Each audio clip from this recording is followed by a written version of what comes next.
If the shadows on the wall start pointing, don't look where they lead. I didn't notice it the first few nights. The old apartment building had its quirks: creaking pipes, humming lights, the faint smell of mothballs in the hallway. My unit, number 3B, had an entire living room wall painted a dull cream, empty except for the way light played across it. I'd sit there in the evenings, lamp on, watching TV, and every so often the shadows from outside would dance across the wall. At first, they were nothing unusual: silhouettes of passing neighbors, swaying tree branches, the occasional flicker from headlights down the street. Then one night, I noticed something strange. My own shadow, cast by the lamp at my side, wasn't the only one there. Another shadow stood beside me. Perfectly still. At first, I thought it was a trick of my eyes, maybe a coat hanging on the door. But when I turned, there was nothing. Just my empty apartment. Yet the shadow remained, frozen on the wall like someone standing just out of sight. Over the next week, more shadows appeared. They didn't match anything in my home: no furniture, no objects, no people. And sometimes, they moved on their own. Slowly, deliberately, like they were turning to look at me. The night before everything truly went wrong, I saw one of them raise a hand. Its arm extended stiffly, finger pointing toward the far corner of the wall. The rules. If you ever find yourself in my situation, remember these rules: they're the only reason I'm still breathing. 1. Never follow where the shadows point. No matter what you think is there, no matter how much curiosity burns inside you, it's not for you to see. 2. Don't let them touch you. If a shadow overlaps your body, step back. Quickly. 3. Avoid darkness at all costs. Keep at least one light source in the room at all times. If the power goes out, use your phone or candles immediately. 4. Never stay still for too long. The shadows prefer people who linger. Keep moving, even if it's just pacing the room. 5. If a shadow starts to mimic you perfectly, leave the room. It means they've noticed you. And they only notice prey. The night I finally broke the first rule was the night I learned what they were pointing at. It was past midnight, and I was half asleep on the couch when I saw 3 shadows turn in unison, their long arms rising to point toward the farthest corner of my living room. I don't know why I did it. Maybe it was exhaustion, maybe it was the subtle pull in my mind, like gravity urging me forward. I walked toward the corner. My own shadow stayed behind me on the wall, but the others. They moved ahead, stretching unnaturally toward a small, barely noticeable crack in the paint. The closer I got, the colder the air felt, until I was shivering. The shadow's fingers were almost touching the crack when I leaned closer. That's when I saw the eye.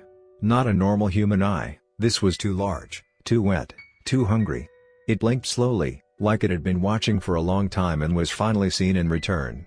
The moment our gazes met, every shadow in the room turned their heads toward me. Not the wall, me.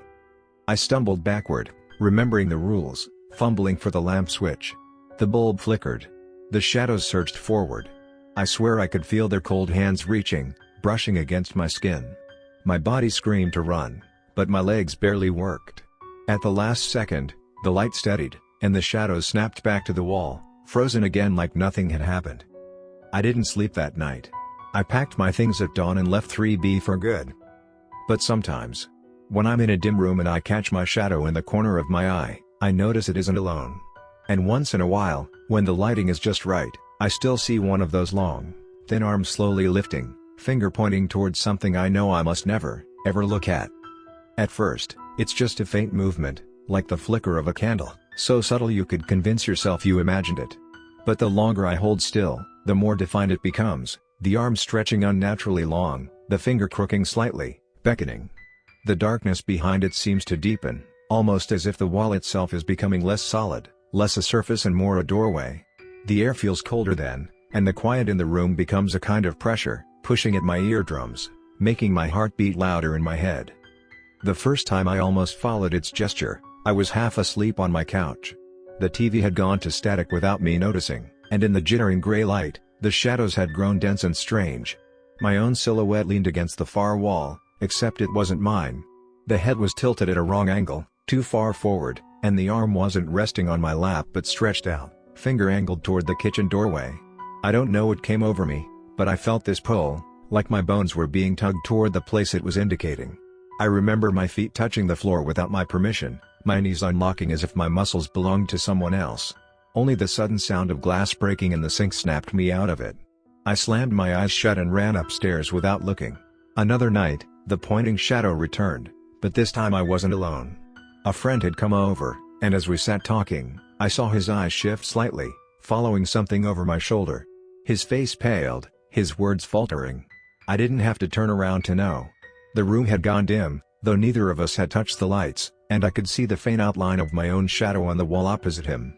Its arm was raised again, but now the finger pointed toward the hallway behind me. My friend muttered, "Do you see that?" and started to stand, but I grabbed his wrist hard enough to make him wince.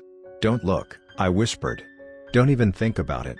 He didn't understand, but he listened, and still, even without turning, I felt the direction it wanted me to go.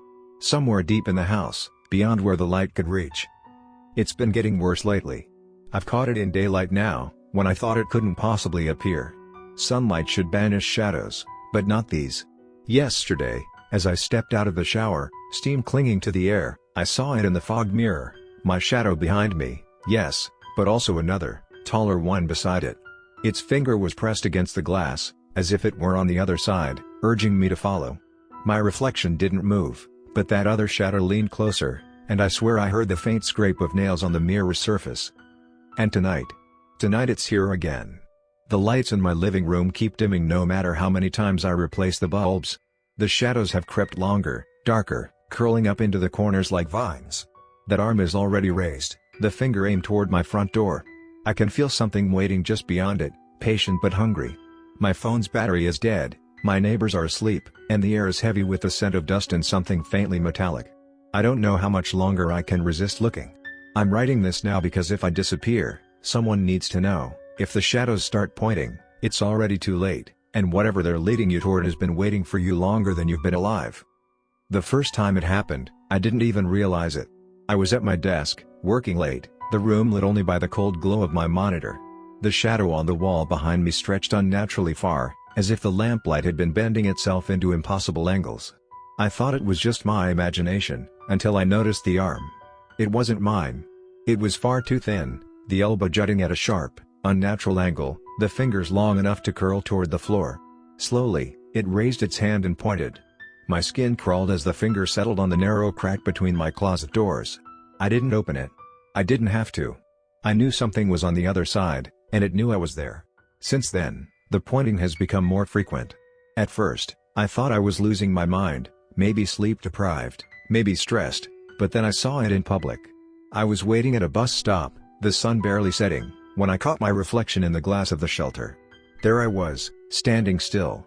But my shadow's arm was already raised, pointing toward a storm drain near the curb.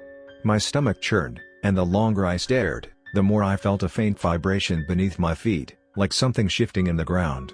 "Hello," wet gurgle came from the grate. A pair of pale, lidless eyes looked up from the darkness, and I tore my gaze away before my legs carried me toward it on their own. I've tried ignoring it. I've tried locking myself in rooms without mirrors, avoiding any kind of strong light. It doesn't matter. Sometimes the shadow points toward doorways I've never noticed before, thin seams in the wall, impossibly small holes in the floorboards, places that seem too narrow for a person to fit through. Yet something always could. Once, it pointed to a place behind my bathroom mirror, and I swear I heard breathing just on the other side of the glass, slow and steady, waiting for me to acknowledge it. I didn't. But I could feel the breath on my face for hours afterward. Last night, I made the mistake of following where it pointed. Just once. The arm rose in the dim candlelight and aimed toward the farthest corner of my bedroom, where the darkness was thickest. I stepped toward it, and the shadows seemed to ripple, pulling me in. It wasn't a corner anymore, it was a narrow hallway I'd never seen before. The walls were damp, the air smelled like rotting leaves and old blood, and there was something ahead of me, walking slowly, its head brushing the ceiling. I backed away before it could turn around, stumbling into my room, gasping for air. But now I'm certain it saw me. The shadow hasn't stopped pointing since. Every wall, every window, every dark patch in my home, it keeps directing me towards somewhere new. My apartment feels smaller every day, yet there are more places for it to lead me than I thought possible. And the worst part is, I think I'm starting to understand what it wants. The spaces it points to aren't random. They're connected. I can feel it, each place leading deeper into something vast, something old, something that has been building a path for me for years without my noticing. And now, when I close my eyes, I can see the last place it will point to. I can hear something calling my name from there, in a voice that sounds almost like my own. The pull is getting stronger, and I know that eventually, I will follow. And when I do, I won't be coming back, not as myself, anyway.